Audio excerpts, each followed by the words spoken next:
मुसलमानों के लिए बेहतर क्या है, कांग्रेस या मुस्लिम क़यादत का दावा करने वाली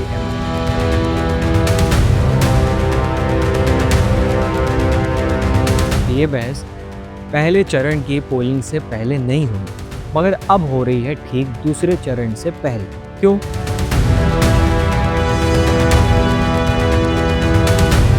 इसका साफ जवाब ये है क्योंकि अब सबको सीमांचल के मुसलमानों का वोट चाहिए। मगर मुसलमानों के लिए आखिर बेहतर है क्या?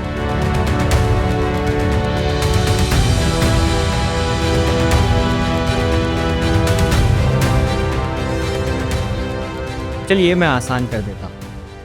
कहते हैं तारीख या माजी से बेहतर उस्ताद कोई नहीं, तो माजी से ही पूछ लेते हैं कि अच्छा क्या है, मुसलमानों के वोटों का हकदार आखिर है कौन? 2010 के दौरान उत्तर प्रदेश के पूर्वांचल में एक नई सियासी तहरीक हुई, पीस पार्टी ऑफ इंडिया, जिसे डॉक्टर अय्यूब अंसारी ने क़यादत दी। डॉक्टर अय्यूब अंसारी प्रोफेशन से सर्जन और समाज से जुड़े हुए शख्स, उन्होंने मुस्लिम समाज को अपनी अलग सियासी आवाज़ देने का दावा किया। 2012 के उत्तर प्रदेश विधानसभा चुनाव में पीस पार्टी ने 4 सीट जीतकर सबको चौंका दिया। माओ, खलीलाबाद, कैसरगंज और चांदपुर जैसे इलाकों में उनकी जीत ने रीजनल सियासत में एक नई बहस शुरू कर दी। इस दौर में कई पॉलिटिकल एनालिस्ट ने लिखा कि पीस पार्टी ने मुस्लिम और पिछड़े तबकों के एक हिस्से को अपनी तरफ खींच लिया, जिससे समाजवादी पार्टी के ट्रेडिशनल वोट बेस पर असर पड़ा। पॉलिटिकल सर्कल्स में ये बात चली कि अखिलेश यादव ने पीस पार्टी के उभार को अपनी सियासत के लिए एक पोटेंशियल चैलेंज के रूप में देखा। चुनाव के बाद कुछ ही समय में पार्टी के 3 विधायक दूसरे दलों में चले गए।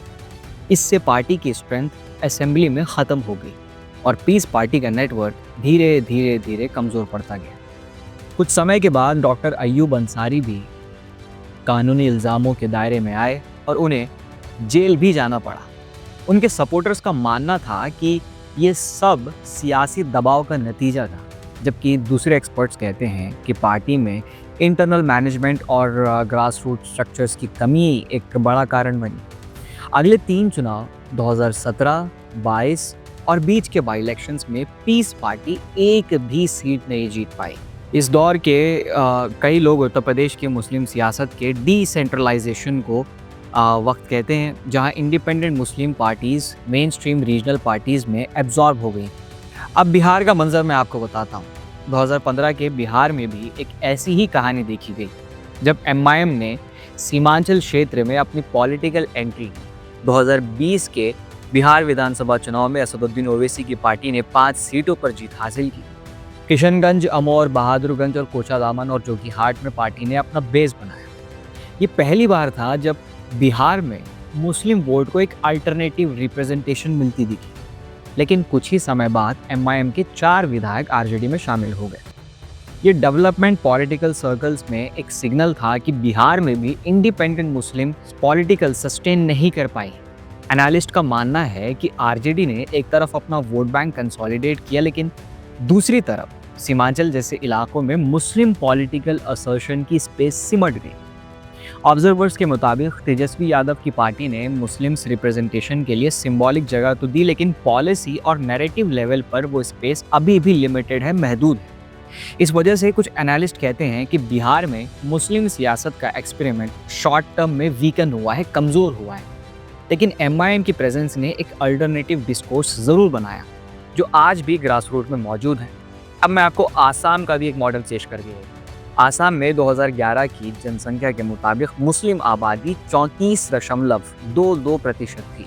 वहाँ बदरुद्दीन अजमल, जो एक सफल बिजनेसमैन और अजमल परफ्यूम्स ग्रुप के फाउंडर हैं, उन्होंने 2005 में all India United democratic front AIUDF बनाई।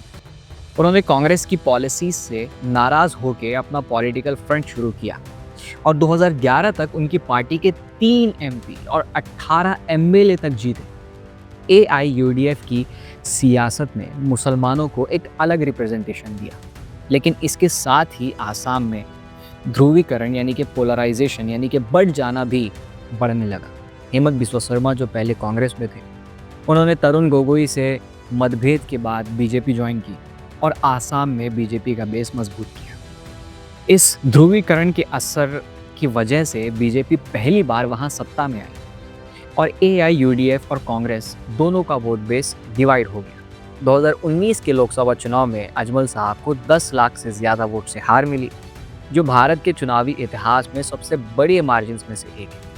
पॉलिटिकल एक्सपर्ट्स कहते हैं कि आइडेंटिटी बेस्ड पॉलिटिक्स में आसाम में माइनॉरिटी और मेजॉरिटी दोनों को पोलराइज कर दिया, जिसके नतीजा ये हुआ कि मुस्लिम रिप्रेजेंटेशन तो रहा लेकिन पॉलिसी मेकिंग में उनका पूरा का पूरा असर कम हुआ। उसके नतीजे में आसाम में अब तक क्या हुआ, 1400 से ज़्यादा मदरसे ढा दिए गए, मुसलमानों के ऊपर जुल्म हुआ, उन्हें डिटेंशन कैंप में डाल दिया गया, उनकी ज़मीनें उनसे छीन ली गई। पिछले 6 महीने की टाइमलाइन उठा करके देख लीजिए तो आसाम में माइनॉरिटीज़ की आइडेंटिटी को, शनाख्त को बुनियाद बनाकर उन पर हमला आम है। उत्तर प्रदेश, बिहार और आसाम तीनों राज्यों का तर्जुबा एक चीज़ से साफ दिखता है। मुस्लिम सेंट्रिक पार्टीज़ ने शॉर्ट टर्म में वोट और सीटें जीती, लेकिन लॉन्ग टर्म में पोलराइजेशन ने उनकी सियासत को नैरो कर दिया। रीजनल और मेन स्ट्रीम दलों ने मुस्लिम रिप्रेजेंटेशन को अपने अम्ब्रेला में, यानी कि अपने पेड़ के नीचे लाकर कंसोलिडेट किया, लेकिन उस प्रोसेस में इंडिपेंडेंट मुस्लिम पॉलिटिकल वॉइस कमज़ोर पड़ गई। यानी कि मुसलमानों का अपना एक पॉलिटिकल प्लेटफॉर्म जहाँ भी उभरा है, उसे उसकी खाल नोचने का काम बड़े पैमाने पर हुआ है। एक कमेंट जो मुझ तक पहुंचा था उसका मफ़हूम बड़ा ही दिलचस्प है। किसी शख्स ने लिखा कि मुसलमानों की 5 उंगलियां बिहार विधानसभा चुनाव में घी में हैं। वो कैसे? वो ऐसे कि अपनी मुस्लिम आइडेंटिटी वाली पार्टी को वोट दिया जाए, वहाँ एकजुट अपनी मौजूदगी जाहिर करें, इसके बाद जब नतीजे सामने आएंगे तब वही पार्टी राज्य सरकार से बार्गेन करेगी, भावताल करेगी, मतलब अपना रिप्रेजेंटेशन गली से लेके पटना तक। अब खैर, अब जब देश के अलग अलग हिस्सों में मेजॉरिटेरियन और माइनॉरिटी पॉलिटिक्स दोनों पैरेलल चल रही हैं, वो एक दूसरे के मुशाबत चल रही हैं, तो ये सोचना ज़रूरी है कि क्या रिप्रेजेंटेशन सिर्फ वोट तक सीमित रहना चाहिए या पॉलिसी मेकिंग में भी असर दिखना चाहिए।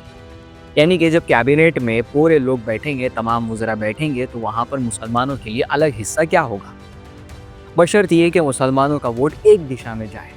2 रास्ते हमेशा मंजिल को मुश्किल बना देते हैं। वक्त है, इसके बाद जो अगले 5 साल तय होंगे वो उसी एक दिन में होंगे। और इत्तेफाक की बात यह है कि दूसरे चरण का चुनाव 11 नवंबर को होने जा रहा है और उसी दिन मौलाना आज़ाद का जन्म दिवस भी है। मुझे गालिब का वो शेर याद आता है कि हमने माना कि तगाफुल तो नहीं करोगे, लेकिन खाक हो जाएंगे हम तुमको खबर होने तक। आपका क्या सोचते हैं? नीचे कमेंट सेक्शन में कमेंट करके हमें ज़रूर बताएं। सीमांचल के मतदाता, मुसलमान मतदाता ख़ास तौर से, बाकी इस वीडियो को शेयर कीजिए अगर पैगाम कारआमद साबित हुआ हो तो। मिलता है ये वीडियो में नए मुद्दे पर फिर से बात होगी। मैं जर्नलिस्ट फजल, आप देख रहे थे मुस्लिम सियासत।